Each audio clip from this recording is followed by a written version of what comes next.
Ink Blood Sister Scribe, a novel by Emma Torzs. She's from Minneapolis, but we're reading an English accent today.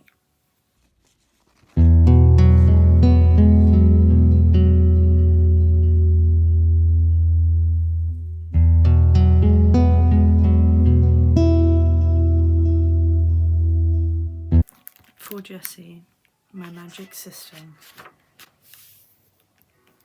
Abe Calite died in his front yard in late February, beneath a sky so pale it seemed infected. There was a wintry wet snowbite to the still air, and the sprawled open pages of the book at his side had grown slightly damp by the time his daughter Joanna came home and found his body lying in the grass by their long dirt driveway. Abe was on his back, eyes half open to that grey sky, mouth slack and his tongue drying blue, one of his hands with its quick-bitten nails draped across his stomach. The other hand was resting on the book, forefinger still pressed to the page as if holding his place. A last smudge of vivid red was slowly fading into the paper, and Abe himself was mushroom white and oddly shriveled. It was an image Joanna already knew she'd have to fight against forever, to keep it from supplanting the 24 years' worth of living memories that had, in the space of seconds, become more precious to her than anything else in the world. She didn't make a sound when she saw him, only sank to her knees and began to shake. Later, she would think he'd probably come outside because he'd realised what the book was doing and had been struggling to reach the road before he bled out, either to flag down a passing driver to call an ambulance or to spare Joanna from having to heave his body into the bed of her truck and take him up their driveway and past the boundaries of their wards. But at the time, she didn't question why he was outside. She only questioned why he'd brought a book along with him. She had not yet understood that it was the book itself that had killed him. She only understood that its presence was a rupture in one of its cardinal rules, a rule Joanna herself had not yet She had not yet understood that it was the book itself that had killed him. She only understood that its presence was a rupture in one of his cardinal rules, a rule Joanna herself had not yet dreamed of breaking, though she would eventually.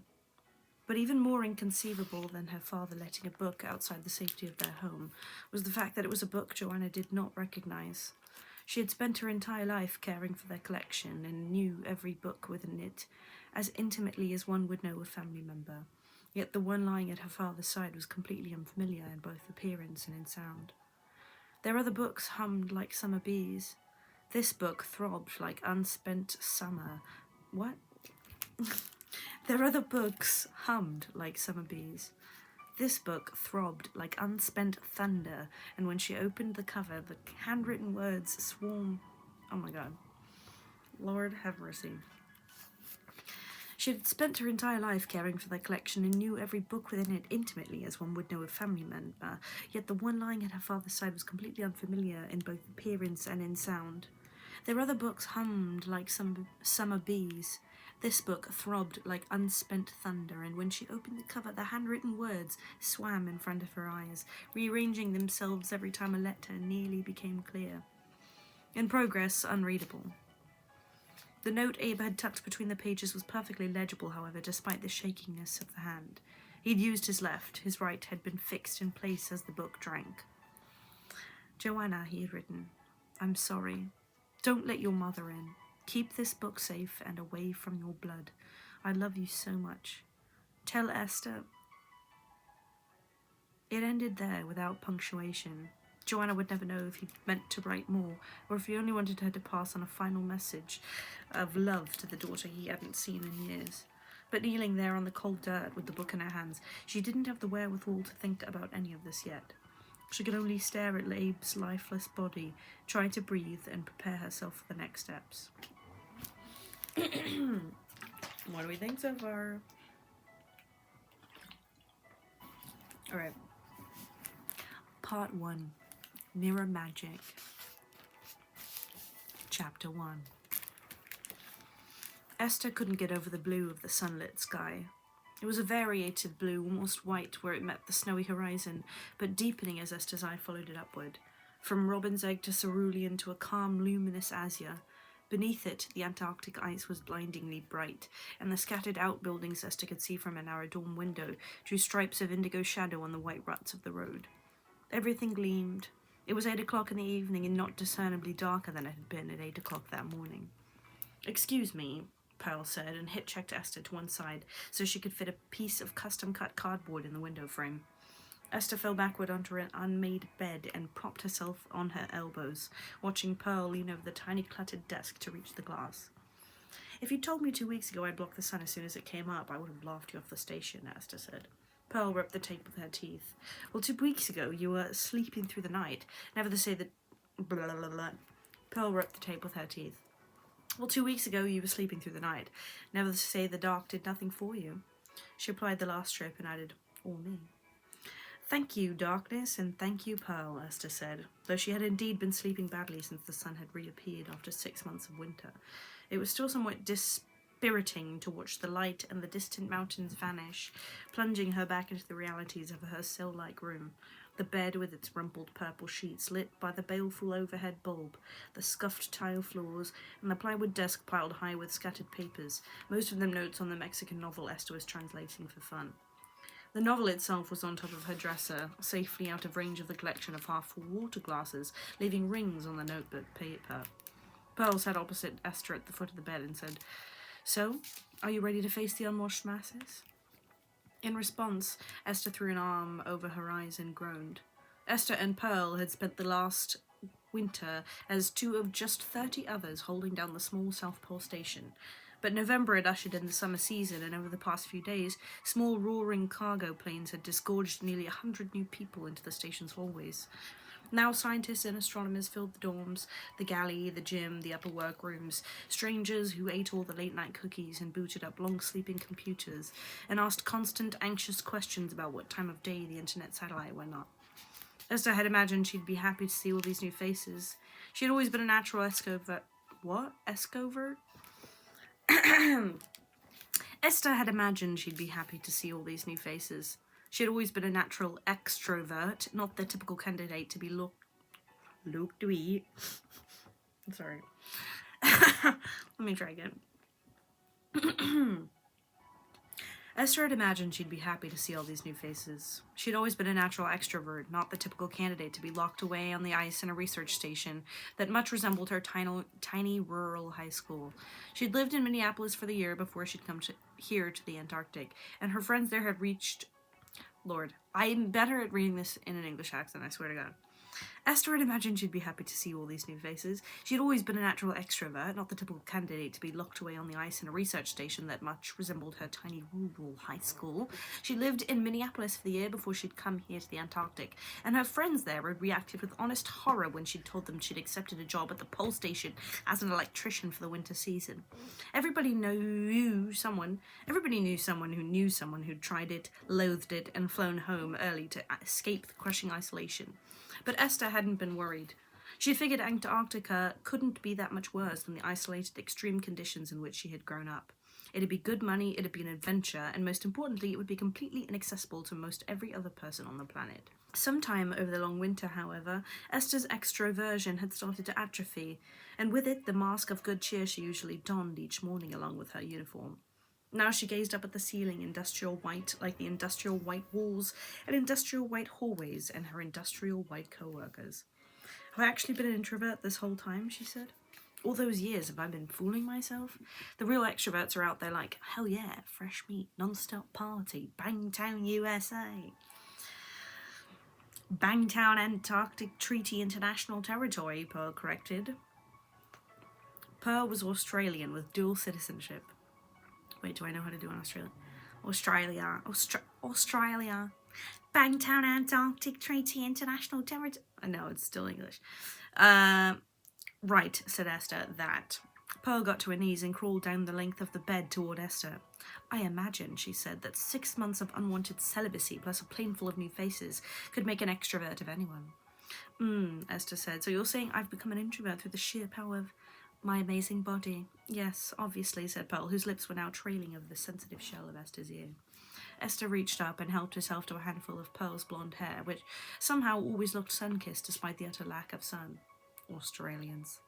"So so indefatigably beachy. No one need so effortlessly beachy and up for it.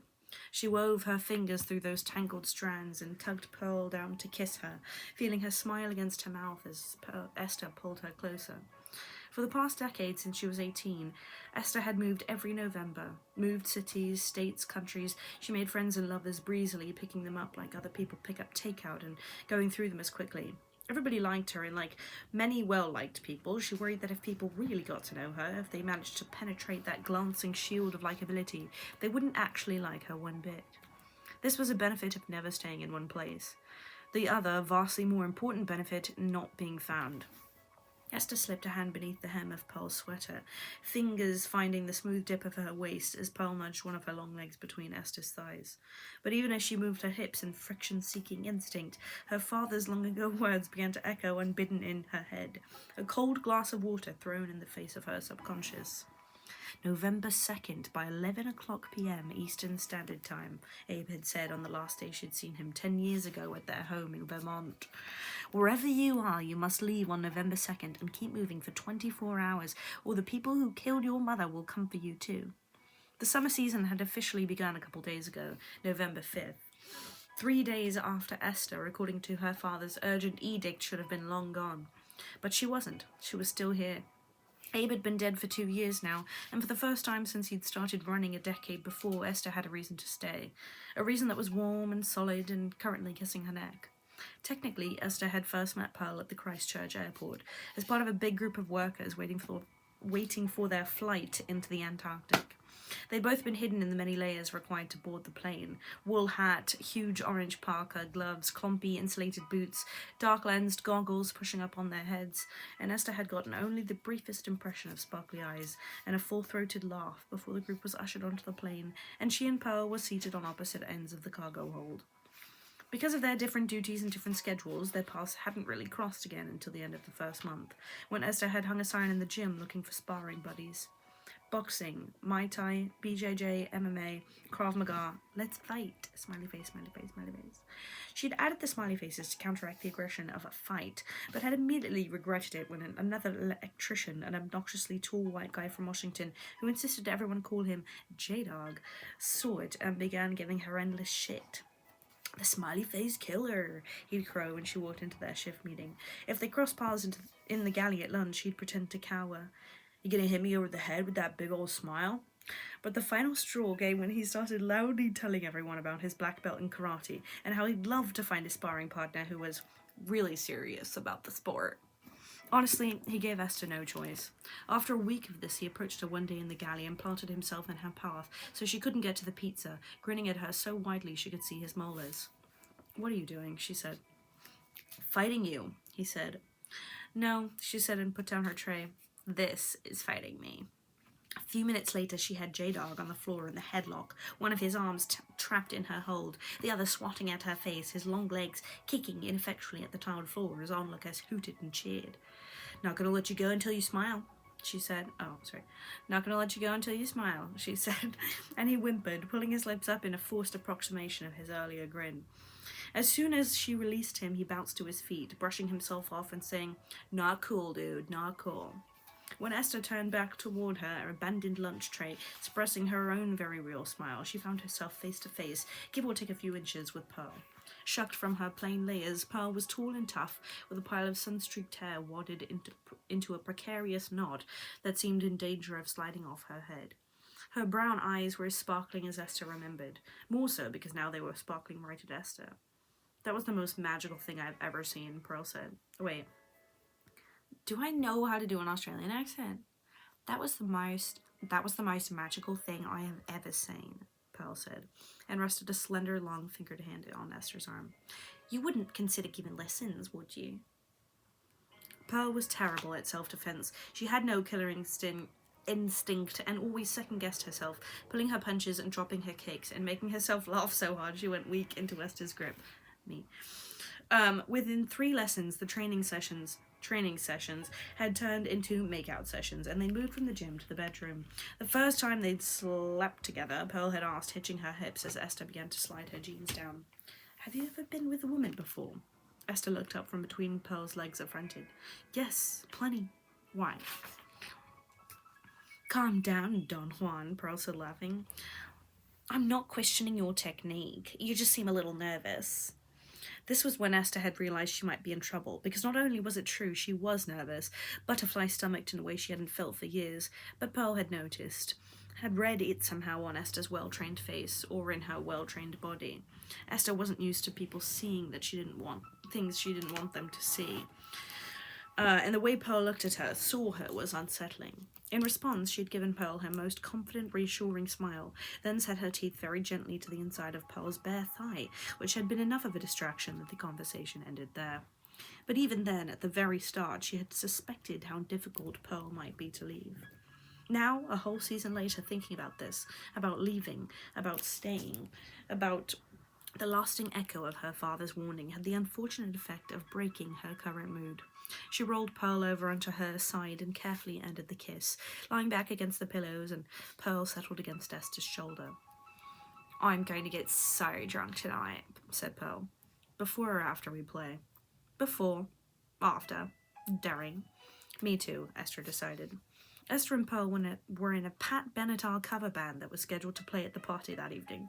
The whole long winter they'd been practicing and putting on shows exclusively for the same warily supporting 35 people, and by this point it was like playing the recorder in front of a parent whose pride couldn't outweigh how tired they were of hearing hot cross buns.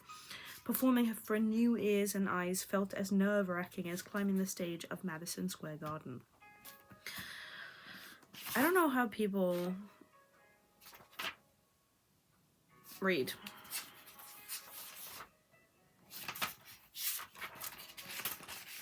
I'll pick this back up tomorrow.